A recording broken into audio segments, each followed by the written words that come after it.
Hello, tired mums. It's so good to be here. I wanted to do a video. I was a bit too nervous to do a live, so forgive me. But I wanted to get some content to you to really help you, like some practical tips that you can actually implement today.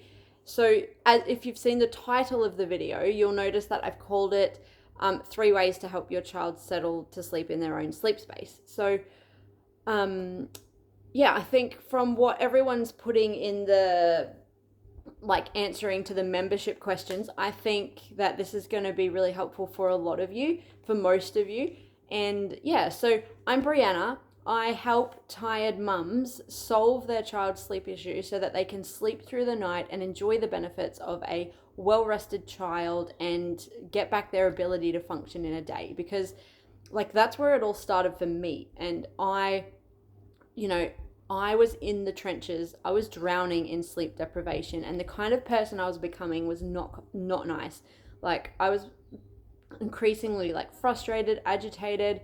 I'd lose my patience. I wasn't motivated. I was depressed. The anxiety was creeping in and all of that sort of stuff. And the transformation that I experienced was out of this world. So basically I'm just a mum wanting to help other mums have that same transformation. So let's talk about three ways that you can help your child settle themselves to sleep in their own sleep space. So, by the way, if you're watching this, can you please just comment something, a love heart, or like it, or put something down in the comments, because that, the algorithm and all that stuff, it just helps other mums see the video. So if you can see this, you're probably one of the few that can, and I'd really love to for the other mums in the group to be able to see it. So if you write something in the comments. Got someone at the door, hang on. There we go, I could pause it. That works well. Now, I can't remember what I was saying. All right, let's just get straight into the 3 ways that you can, some practical things that you can do today to help your child settle to sleep happily in their sleep space. Because that's what we want, don't we? We don't want them especially ongoing tears, crying every time you try and get them to sleep. The goal is always to help them settle to sleep in their own sleep space, but happily as well. So, but there might be some tears in the process, but we can support them through that for sure. So, I thought I've got my washing here, and I thought I'm going to fold it while we chat, because I thought maybe I could call it Folding Fridays or something like that. I just thought, but yeah, I mainly wanted to get you guys some help and some tips. So the first thing that you can do is set up their sleep space for sleep success. So this is part of, I'll be picking out parts of I have a three-step method, and I have just changed the name to Brianna's Simple Sleep Success System. And it's basically just 3 steps. It's nourish, nurture, and navigate. And in each of those 3 parts, there's more things that we can go into. So I'll be touching on a few things in each of those areas. So the first thing I was going to talk about was the sleep environment, and we want to optimize the sleep environment, and that's part of my nurture. So it's nourish, nurture, navigate. Part of nurturing your child's sleep is looking at their sleep environment and making it as easy on them as possible to fall asleep. So setting up that environment, how who knows that your environment really affects you.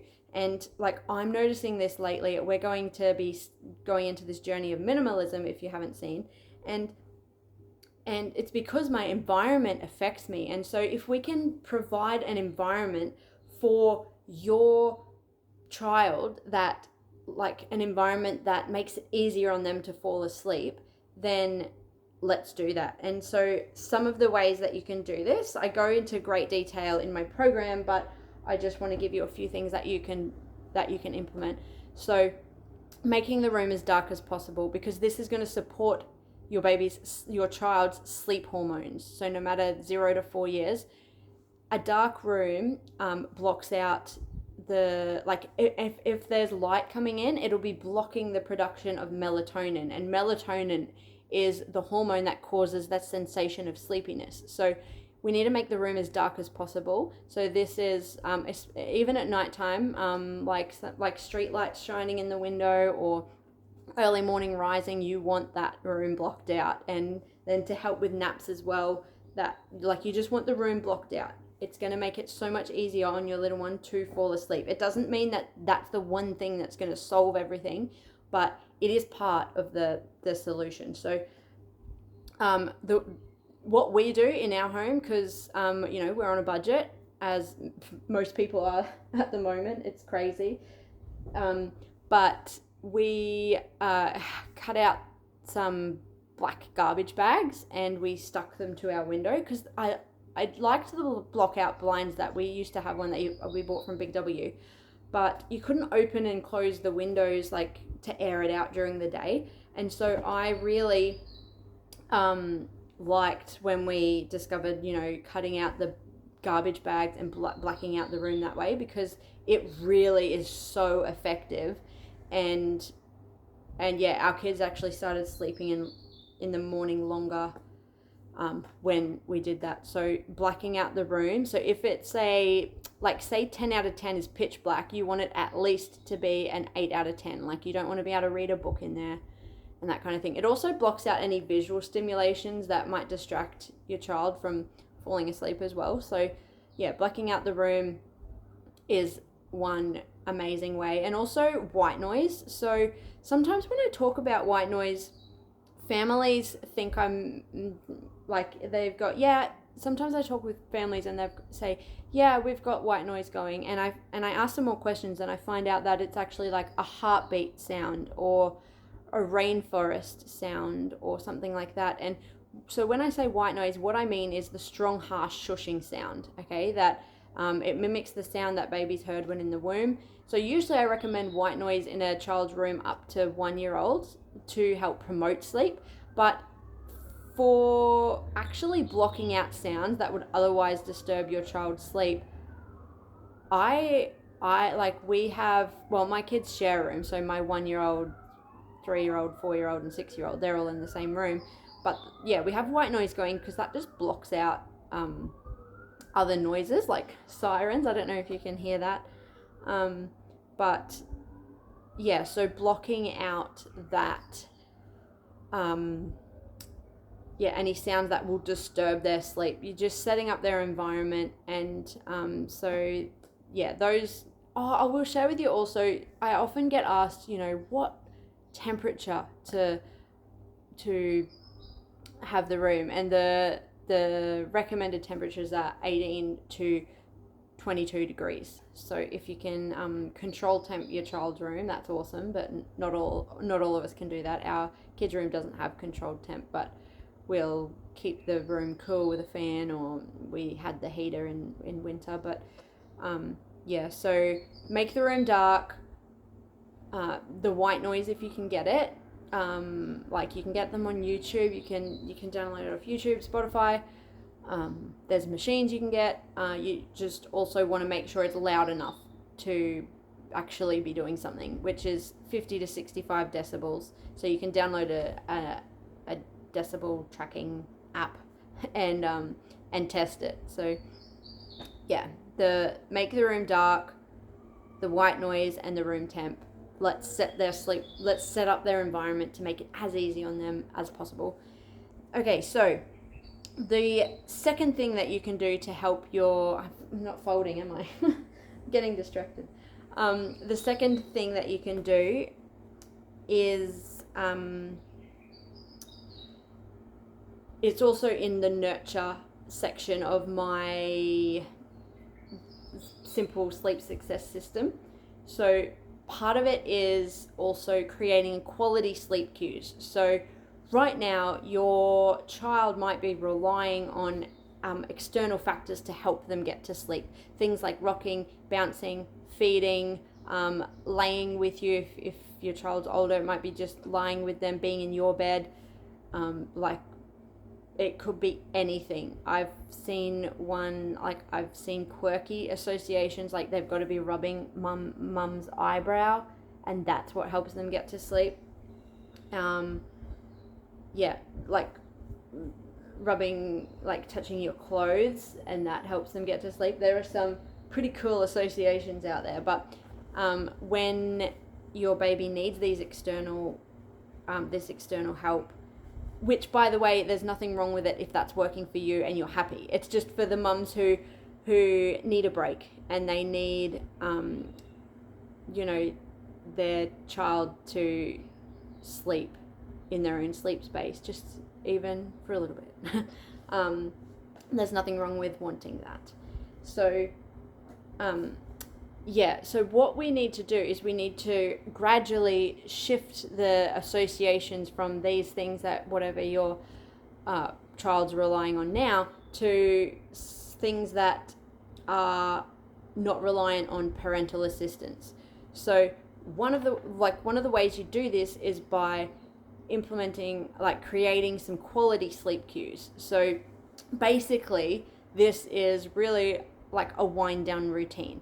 So you just want to have a few low stimulating activities that you can do consistently before each sleep, and that will help that will send a trigger and be a cue for your child, so that they know that the natural progression from, when mum comes into the room, she reads a book with me, when she closes the curtains, when she sings that song, I know I'm about to go into my sleep space.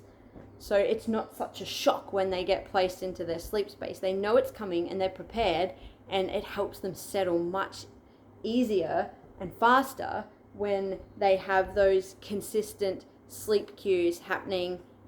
So like, for example, the sleep cues in our home for bedtime are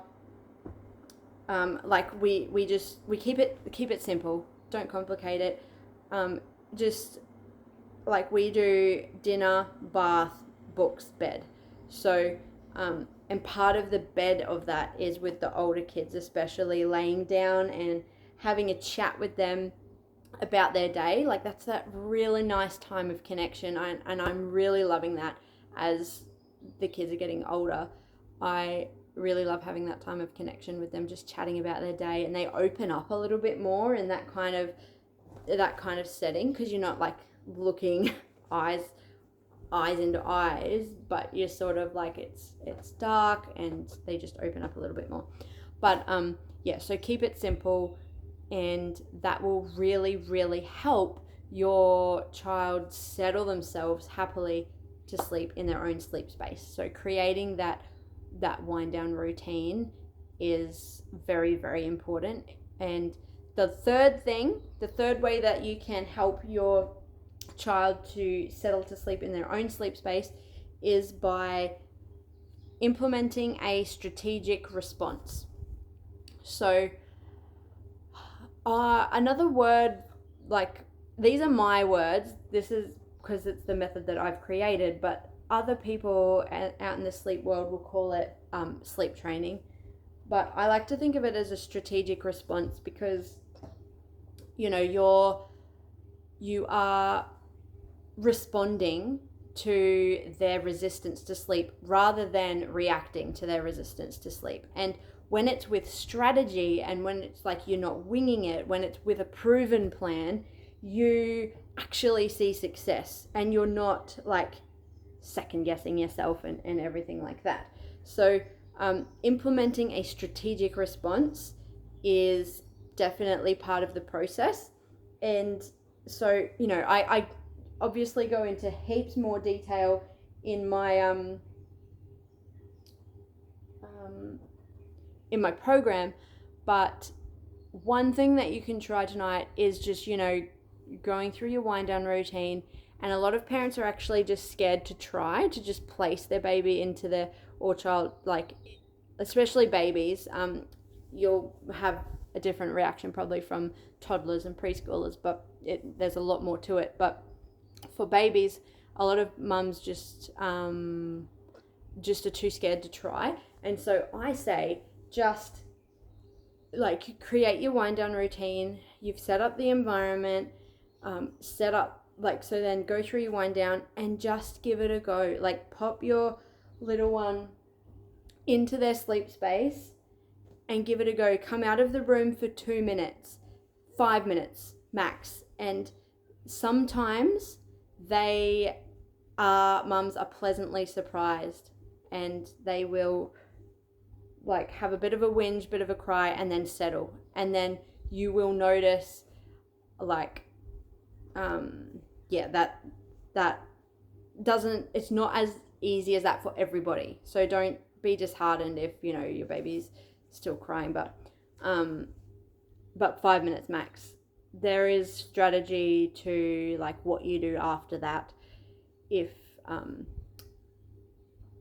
that's not going your way. But yeah, I really hope that these few practical tips, the setting up the sleep environment, the creating a wind down routine, the implementing a strategic response, I really hope that you found those tips practical and helpful.